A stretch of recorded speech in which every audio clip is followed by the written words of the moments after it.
welcome back to my channel. If you're new here, thanks for stopping by. It's time for my favorite part of the month. Welcome back to the book club you didn't know you signed up for. I missed y'all.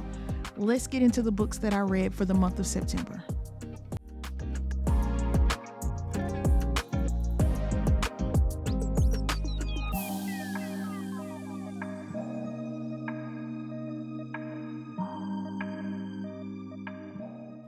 Let's start with 1201 by Bella J.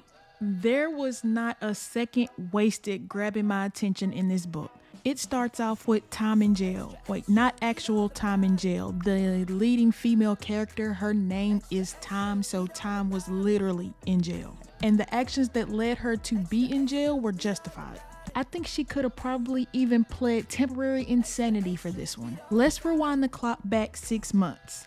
Time was preparing for her big day. She was getting married the next day to her fiance when she finds out that her fiance is sleeping with his quote-unquote cousin. So they end things, and then in the same year, her ex and his play cousin decide that they're going to get married, and they walk down the aisle. And I have to be honest, in this moment, Time resonated with my old inner petty self. Because when I tell you my homegirl got her lick back, she showed up at that wedding and had a time. Absolutely nothing at this wedding was safe, and now she's in jail regretting not one single action that she took. Wait, it gets messier.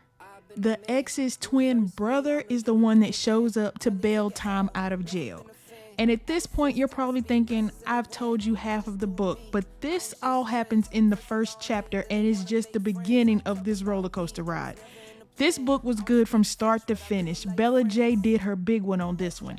If you like a good messy book like I do, then this is the one. Read all about it. Extra, extra, read all about it. Extra, extra, read all about it.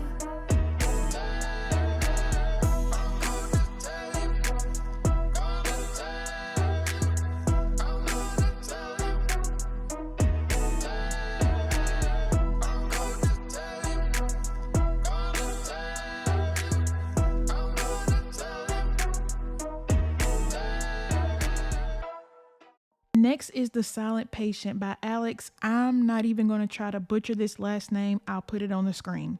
This one was a recommendation from one of our unofficial book club members. This book is about a girl named Alicia, and she's an artist. She's married to a photographer, and it seems like they have the perfect relationship until one day she shoots him in the face 5 times, then tries to unalive herself.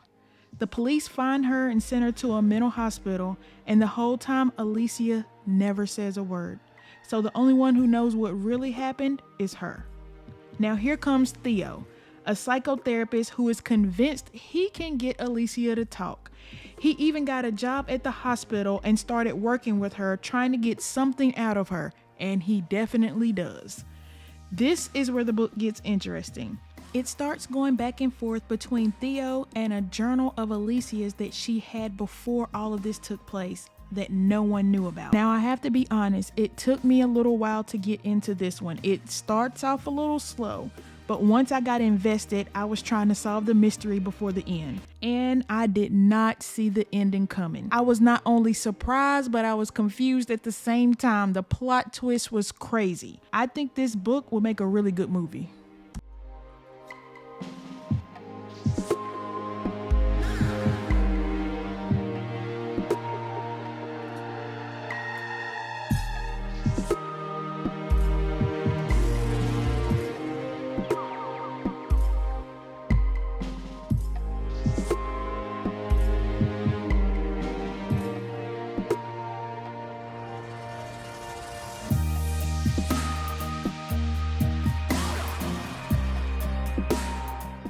Next is The Darkest Child by Dolores Phillips. Now this one almost brought me to tears. I just cannot fathom a mother like this. But this book is so well written that you feel every emotion the author is trying to pull from you.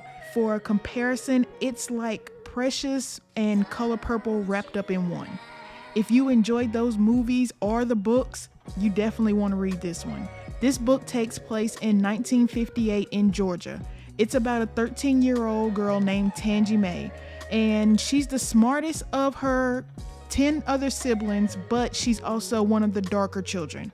And the mother categorizes her children based on their color. This book touches a lot. There's some racism, there's colorism, they're trying to get desegregation, but the struggle inside of this house are the heaviest of this book. This is an emotional journey with unpredictable moments. This is a great book, but I'm going to warn you now, it's a heavy one.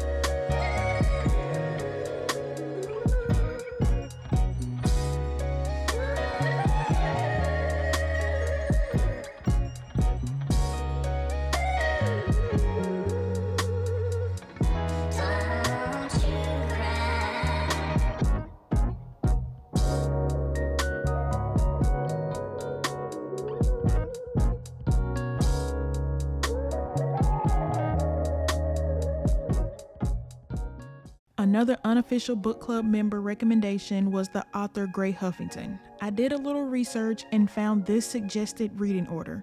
So down another spiral I went. I started with The Eisenberg Effect, and this series ate up all my little Audible credits I had built up. I started with Luca, and I don't think I can put the words together to do justice to how amazing of a man Luca is. He stood tall on business when it came to his family, his business, his money, and his love. And the way that he loves on Ever was everything. Ever is the leading female in this book, and she gave a vibe like the type of female you definitely want to be friends with. She was just an all-around good, supportive person. Now, Ever is just getting out of a toxic relationship and trying to get herself together and get back on track for her and her girls. Now, Ever just got out of a toxic relationship and she's trying to get herself together and get things back on track for her and her girls. She returns to her hometown to rebuild her life, and that's when she meets her best friend's brother, Luca. And their story develops from there. Your eyes tell me that you don't want to leave just yet. No, my eyes agree. It's almost like when we first met. Oh, I don't care, it's getting too late. I want you and I can't wait. Don't want to spend a minute without you. I know you feel the same. So come on, give me love. I'ma show you how to move with my body. Come hit me with your touch and make me wanna say, damn. And yeah, you know what's up. Ain't nothing I won't do for your body. So give me all you got right now. I know I'm yours, baby. So come give me love. You know you're mine, baby. So come give me love. I never felt nothing quite like this. I get a high every time we kiss. Can't get enough, baby. So come give me love. All of your love. The next book I read was Lyric, and Lyric is Luca's sister and Ever's best friend. And when I say this girl is going through some things, she's going through it for real. And not only is she going through it, she took poor Ken through it too.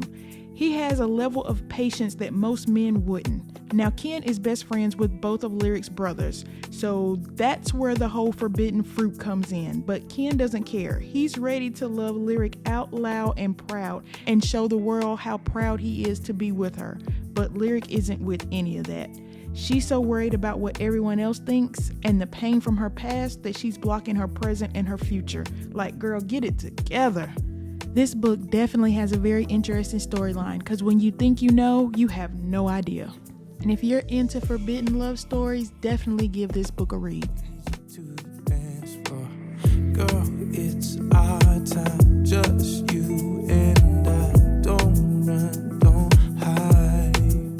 No, I'll do it right. We got all night. I'll take you so high. Yeah.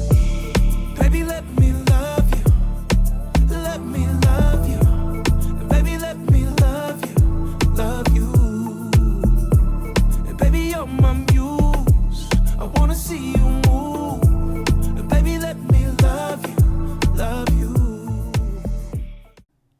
also started the Falling for a Rose series.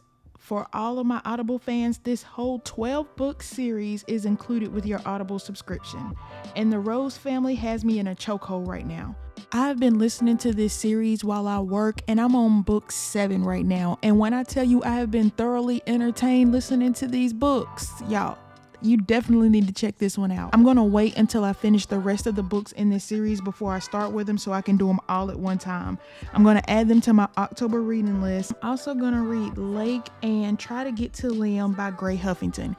Now that we're all caught up on what I've been reading, let me know in the comments what you've read and what you're currently reading. Also, remember to leave me any book recommendations that you have. All right, y'all. Till next time.